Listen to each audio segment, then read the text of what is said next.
All right. So after my initial shock, I have now just finished watching Coming to America. It's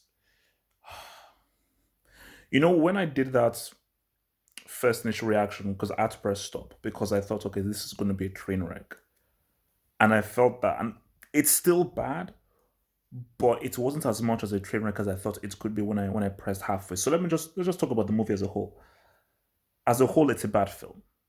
As a whole, the story isn't strong enough. It comes across as cheesy, and this is a typical poor bad sequel to the original. And I think this is again, it's something that we've seen so much time in films where a sequel comes so many years afterwards, and you're leaning upon nostalgia, nostalgia, nostalgia. Oh yeah, I remember that guy. I remember that guy. I remember that guy. And it was just not like what it is. The funniest moments was the white dude who used to work at McDowell's and just seeing him wearing like the traditional clothing and everything. I was like, because I was like, wait, is that the same dude? And then when I realized it was the same dude, I burst out laughing. You see, whenever they showed footage of the original Coming to America, uh, um, you were like, oh my gosh, I forgot how funny this film was. It was never my favorite Eddie Murphy film, but but some of those scenes were hilarious. And when they just showed like young Eddie and young Arsenio, I was like, oh my god, I forgot how hilarious this film was, you know. Um, but I think with this, 30 years is a long time. It's far too long a time. And here's my thing: Coming to America was not a film built for a sequel. It's not. It's one of those things where nice idea, interesting idea, and it works in and of itself. But look, they did it. So look, let's start with the good bits. Let's start with the good bits, and then I can tell about all the issues. Let's start with the good bits. I think I've forgotten what her name is. I think it's Ruth E. Carter. She also did the costumes for Black Panther. The um hair, makeup, design, costumes was fantastic, absolutely fantastic. And you see, this good is also goes in with my biggest issue. You see, I'm not African American, and I think African Americans who have never been to Africa watching this, they'll be like, oh my gosh, what an amazing accent. The accent is so good, blah, blah, blah, blah, blah, blah, blah, blah. Similar to like with the Black Panther, the hard guys, oh my gosh, Africa, blah, blah. But as a guy who I was born in London, but then I grew up in Nigeria, so I spent the first 10 years of my life in Nigeria, so I've grown up in Nigeria. I can tell when these accents are not on. But my thing with the costumes things, because I'm watching it and I'm saying to myself, wow, imagine if you had a epic, heroic story about kings and queens from the Benin Kingdom, the Oba of Benin or something, just or the history of the Abyssinian Empire. Just imagine if you just because you just see the amazing kind of artistry with regards to the kind of culture that Africa has.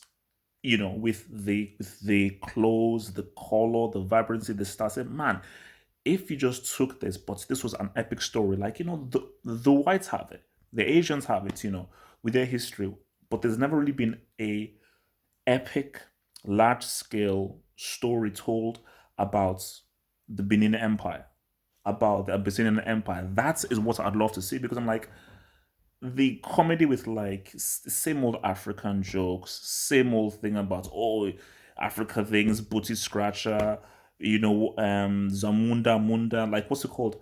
The name of the nation was like next Dory or something.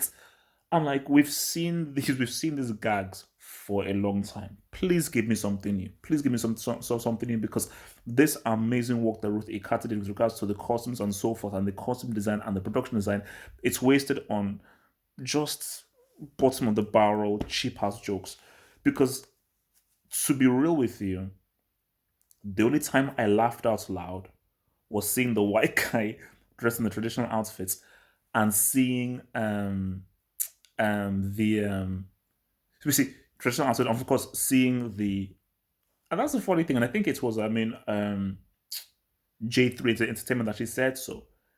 Do you know those people in the barber shop? they shouldn't be alive. They were old in the original film. So as J3 said, there's no need to be alive. But look, it's a movie, so obviously, who cares? So they were great. Seeing them back in was great.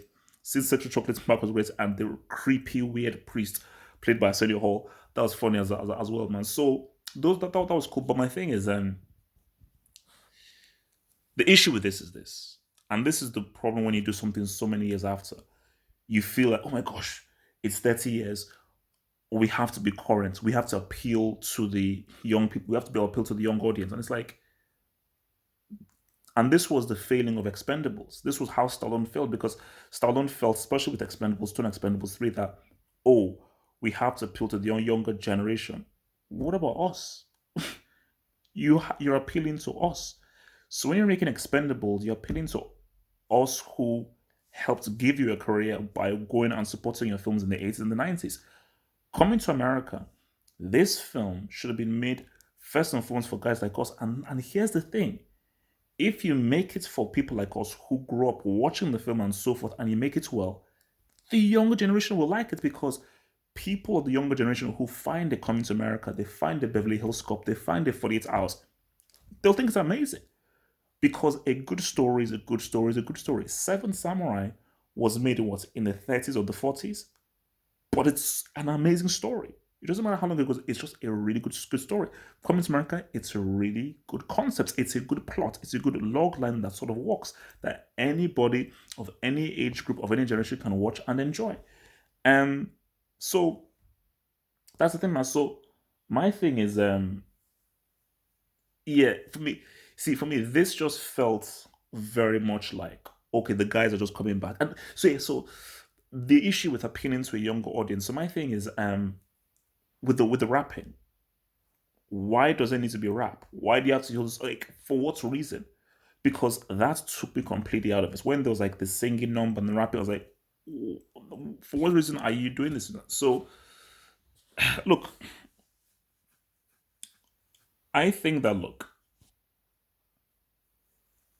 and this is where we have to be honest here, because I watched Dolomite and now I've watched this. I just don't think Eddie Murphy has it like he used to, and it is what it is. Some people they lose, and some people lose it. Like Eddie, because I watched funny, I watched 48 Hours and another 48 Hours like a few days ago. Peak Eddie Murphy was freaking amazing because he was a good actor and he was never a clown. So he never allowed himself to be clown. Like, man, yeah, this guy was never sort of cooned himself up. He was always sighing. And you look at whether it's Beverly Hills Cop or Golden Child and everything, Peak Eddie Murphy was amazing. But I think as he's grown older, as the world has changed, as the world of comedy has changed, I just don't think that his comedy thing sort of works for now. Because especially when I was watching Dolomite, I was like, it's just not hitting the way Beverly Hills Cop hit, the way 48 Hours hit, the way Golden Child hit, the way Trading Places hit. Well, that's really hitting, you know. And even just watching this, I'm like, yeah. But look, we have to talk about Snipes. You see, when I look at Snipes, I didn't actually find his character funny, and the accent was whatsoever, man. You know, and also just his people as well coming through, like with the dance and everything. I was like, okay, what is this? What is this? But my thing is, this is that what this shows is that Snipes is a very talented person because one of the characters you will remember is just Snipes. Just he's got an incredible presence. He's got an amazing aura, and there's just something about him that just grabs you. And whether it's Jungle Fever, whether it's Blade, whether it's I think it's Murder at 1600, whether it's Passenger 557, whether it's something like this, Coming to America, the amount of things he can do, whether it's comedy, whether it's drama, whether it's martial arts, whether it's freaking action and so forth, whether it's drama, he can do so many different things. So that Snipes is an extremely talented, underappreciated talent. But look, overall, I mean, all in all, man. Look, when it ended, I was like, look, it was nice being nostalgic, and I could just see that people enjoyed themselves. And look, I ain't gonna begrudge black people getting together, enjoying themselves, and trying to be nostalgic. So there was a part of me that just said, look, man, all right, it is what it is.